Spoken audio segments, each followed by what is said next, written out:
KZSC Artists on Art. I'm very, very excited to have Professor Bridget Anderson here with us in the studio today. Welcome. Hi, Sylvanna. And she's here with us in Santa Cruz thanks to the Chicano Latino Research Center and the Institute for Humanities Research. Professor Anderson will be delivering an opening keynote for UC Santa Cruz's Andrew W. Mellon Foundation John E. Sawyer Seminar on the Comparative Study of Culture. This is happening on Thursday, October 6th from 6:30 to 8 o'clock at the Santa Cruz Museum of Art. That's at 705 Front Street in downtown Santa Cruz. The title of her talk is The Good, the Bad, and the Ugly, Citizenship and the Politics of Exclusion. Again, welcome, Professor Anderson, to KZSC. I first wanted to ask if you could share with us a bit about your background, maybe where you grew up, and how your upbringing, if it did, have any role in shaping and influencing your current work on migration and citizenship. That's a great question. So I grew up in South Wales in what would now be called a left-behind kind of city, predominantly working class immigrant, but white immigrant, so Italians, Poles, and so on. And so I suppose I was very much I was interested in immigration as a result of that. My family background is that my mum is Burmese, my dad's Irish, so we were really the only family of colour in a very big, very rough school. So I think that really affected, I suppose, my fundamental philosophies of what it's like to feel, on the one hand, privileged because we were middle class, but on the other hand, kind of subject to racism and exclusion. So actually, after I left school and I went to university, I then became involved in organising undocumented domestic workers, which was in the kind of late 80s, when working with undocumented workers, certainly in Europe, had a very different feel from the way it does today. It was not a commonly accepted job, as it were.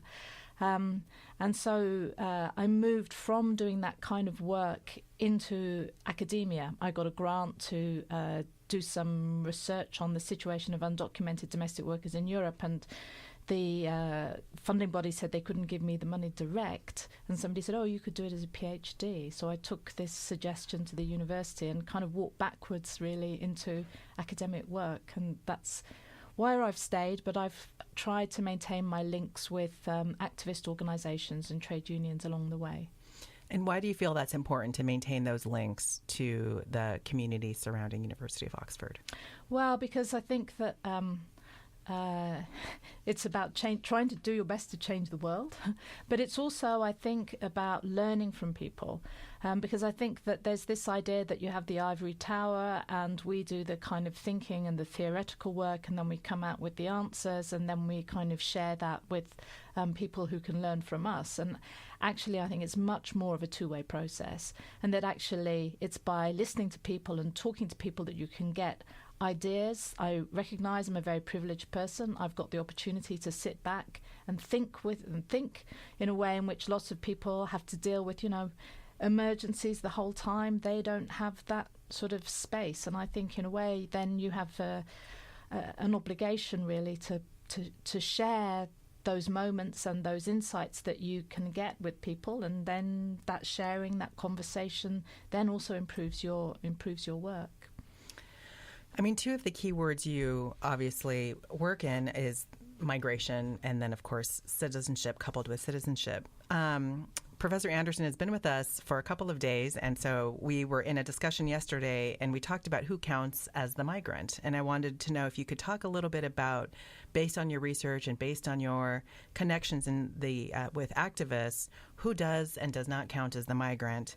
And are you finding something troubling about who does and does not count as the migrant? Yeah. So the migrant is basically, I think, the global poor, the person who is imagined as the global poor. So if you're in Britain and you have somebody from the US who's a banker, they're not a migrant. If you have an Australian backpacker who overstays and is working in a bar, they don't count as undocumented migrants.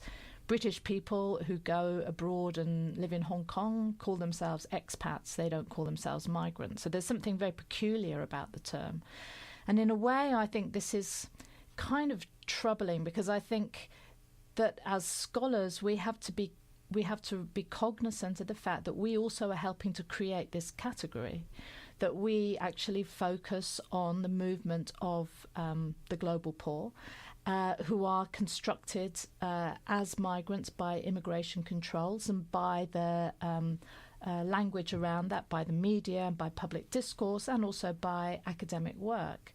Now, on the one hand, I don't want to say everybody's a migrant. You know, clearly the experiences of a British person in the US are going to be very different from the experiences of an undocumented Latino migrant, for example. And yet I think we have to think when mobility becomes problematic that we use this term migrant. And there's nothing inherently problematic about moving.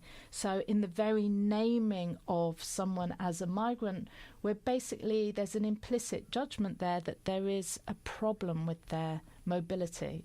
So again, I think that means that both academics and activists must just be reflexive about their use of the term. In the talk for tomorrow, you're going to be exploring this notion of citizenship as legal status and a moral claim. Could you unpack that a little bit for our listeners of what do you mean by citizenship as a moral claim and citizenship as a legal status? Well, so on the one hand, citizenship is clearly a legal status. I mean, it's no one knows that better than people who don't have it and who are seeking to acquire it. It enables you to basically reside in a place and largely not be worried about deportation unless your citizenship gets stripped from you.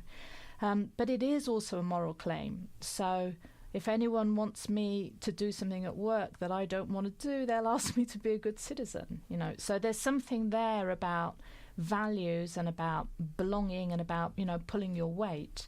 So I'm interested in both citizenship as a moral claim, as being something that's good, that means that you're morally worthy, and legal status and how those two work together.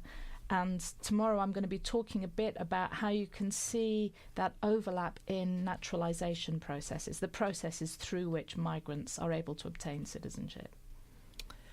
In our conversation yesterday, you talked about the need for us to use our imagination, right? Our imagination in rethinking citizenship and rethinking migration, who does and does not count as the migrant. Can you talk a little bit more about why imagination is imperative here, like why we need to tap into that creativity, into those visions in order to actually get us out of the kind of place in which we're quite stuck when it comes to these conversations? Well, so I think partly our reason is limited and that and it needs to be enlightened by our imagination and by the possibility of making new kinds of connections.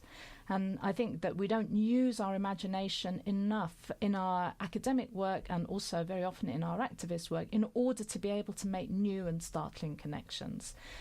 So I want to, in a way, I think that if you look at a lot of the discourse on migration, it's about, you know, statistics, it's about data, which is actually imagined as being objective, but is very far from objective, is actually infused with both assumptions and emotions, but those are not visible. So I think we have to bring the assumptions and the emotions up to the surface and see them. So I think all too often now, as we discussed yesterday, there is an idea that people respond very emotionally to immigration. And that emotion, which is often hostility, anger, negativity, is being met with facts. Don't you know immigrants contribute such and such to GDP? Don't you know that they're more educated and skilled than many citizens and so on? And actually, the response of those who are hostile and angry to those facts is actually to feel even more hostile and even more angry, because what are you doing? You're showing that you're bigger than me and cleverer than me by pulling out facts. And people aren't stupid. They know that actually all of these facts are manipulable. So I think in order to make connections also between in the chasm that I think has developed around immigration between those who are hostile, those who are immigrants themselves, academics, people who are consider themselves non-academics or non-intellectuals. I think that imagination is an absolutely key tool for doing that. And there's all sorts of ways we can do that. We can do that through photography, like the exhibition that's going to be on tomorrow. We can do it through theatre. We can do it through music. Music travels. Music travels, and we all listen to them, and we are all influenced by that music. We need to integrate those into our approaches into immigration. So can you tell us a little bit about what's going on in your imagination? What kind of vision, what kind of imaginations are you having about the kind of world you want us to live in when it comes to coexistence and interdependence? Okay. What have you been dreaming about, Bridget? Well, what I've been dreaming about is a whole lot better than what we've got. So I think I suppose another reason for using our imagination is I think we're not asking for enough. And I think we've got to be bolder in our claims. So I'm imagining a world where people are able to move about the world freely, where they're not constrained by passports and borders. And in order for that world to be possible, I think that we have to do something about global inequality. And we have to stop fearing the poverty that is outside the rich world. And that means that we need to do some basic sort of redressment of that inequality. And I think actually it's not just about imagination. I was having a conversation with a friend of mine just a couple of days ago, Nandita Sharma, who's at the University of Hawaii, and we were talking about the importance of practical utopias.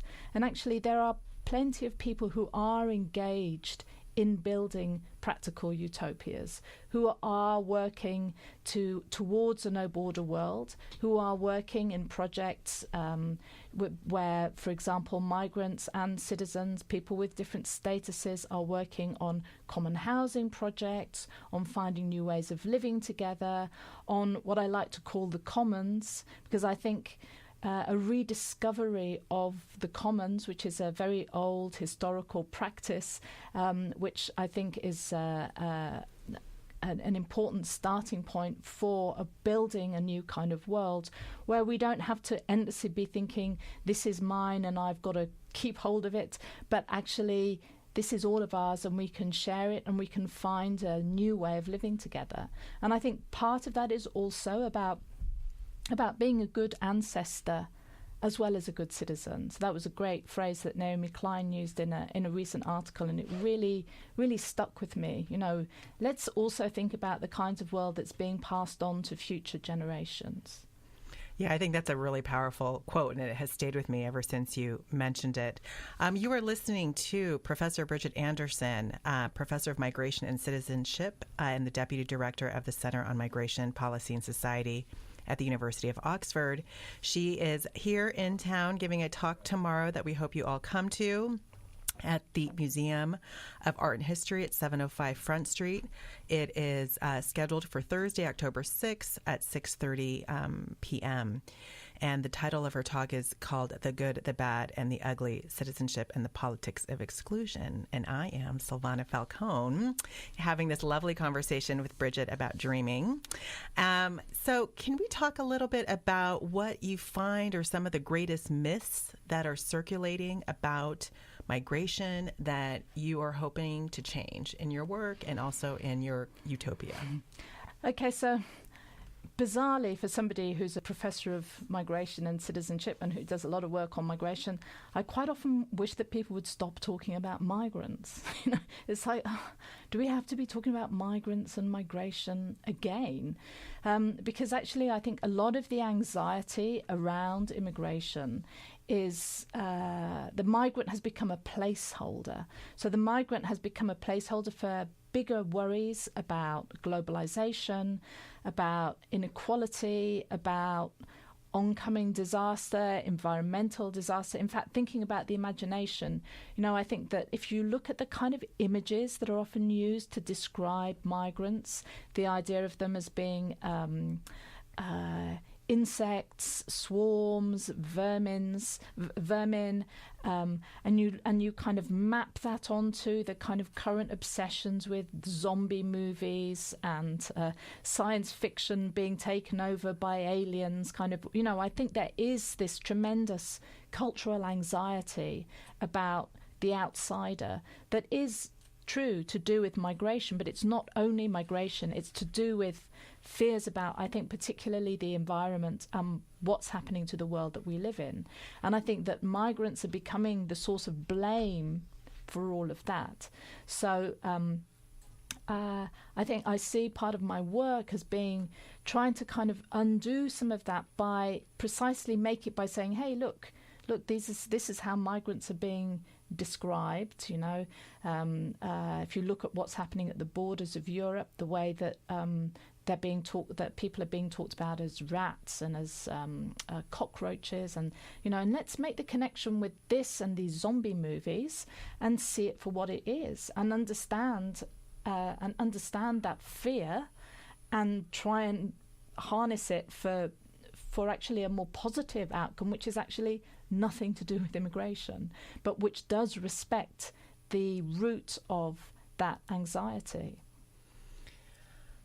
You are listening to Professor Bridget Anderson, University of Oxford Professor of Migration and Citizenship.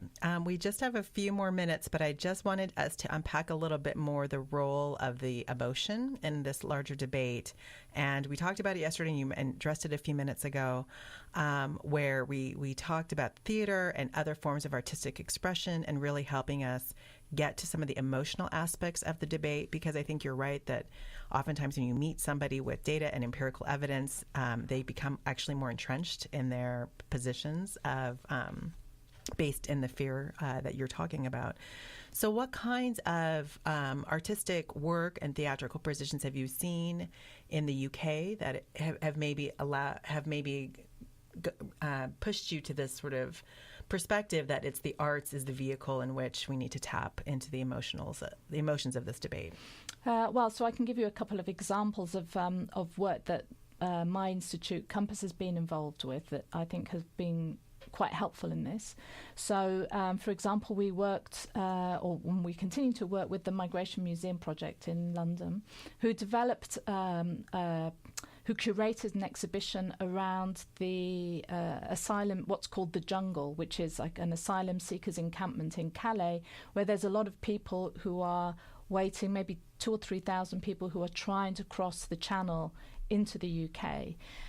It's a very difficult, dangerous, unpleasant place to live, but it's also a place where people have come together and actually created a community. They've built a cinema, they've built a theatre, they hold meetings, they support each other. So this Migration Museum Project basically brought the camp into London, and so had a kind of replica of the camp, but also the voices of the people who couldn't travel but who were able to be sort of present in some way actually in this space in London. And so we had a lot of people coming to the exhibition, and I was a pop-up prof because we had this idea that, people go to exhibitions usually and then you come and you have lots of ideas and emotions, but then you just walk away and you leave the exhibition. So being a pop-up prof was really an opportunity to say to people, what ideas have you got, big thoughts, any questions that you want to ask, any sharing you want to do. And it was really rich and productive. And it was actually, for me, great research opportunity, but also served to kind of work through some ideas and responses that people had to that exhibition. And I mean, one of the things that they were I noticed that people were particularly seized by was that in the exhibition, one of the voices that spoke was a lorry driver in Calais.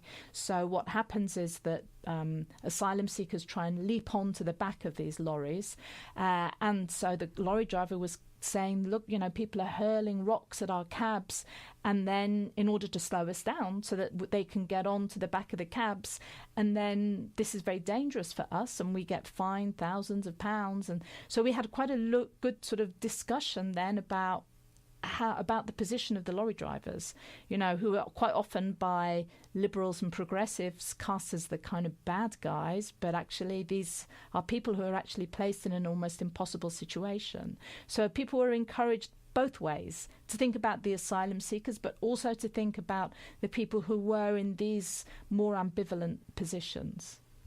I mean, it's incredible because you're sort of talking about how the artistic realm really opened up the raw emotions, and if we just leave it at that, then that's actually not where we're able sufficiently to process however it is we're feeling. Yeah. So to couple it with this kind of debriefing almost after the sort of being struck by the visual, it seems to me imperative actually to get to some of the shifts that you were talking about yesterday around, our fears around migrants, the myths around migration, and sort of our own humanity. Yeah, absolutely. I think you can't just leave it at emotion and the expression of emotion, but we have to be able to move on from that. You are listening to KZSC Artists on Art, and we have Bridget Anderson, Professor Bridget Anderson, here with us. She is giving a talk tomorrow that we hope you all come and you can hear more of her fabulous work. The talk is called The Good, the Bad, and the Ugly, Citizenship and the Politics of Exclusion, happening tomorrow, October 6th at 6:30 p.m. at the Santa Cruz Museum of Art and History in downtown. The event is free, open to the public, but we are asking you to please register in advance. You can go to the clrc.ucsc.edu website more. Thank you so much, Professor Anderson, for coming and sharing with us your work and your vision, and hopefully we can get to that borderless world that you're talking about and that utopia. Thank you very much for having me.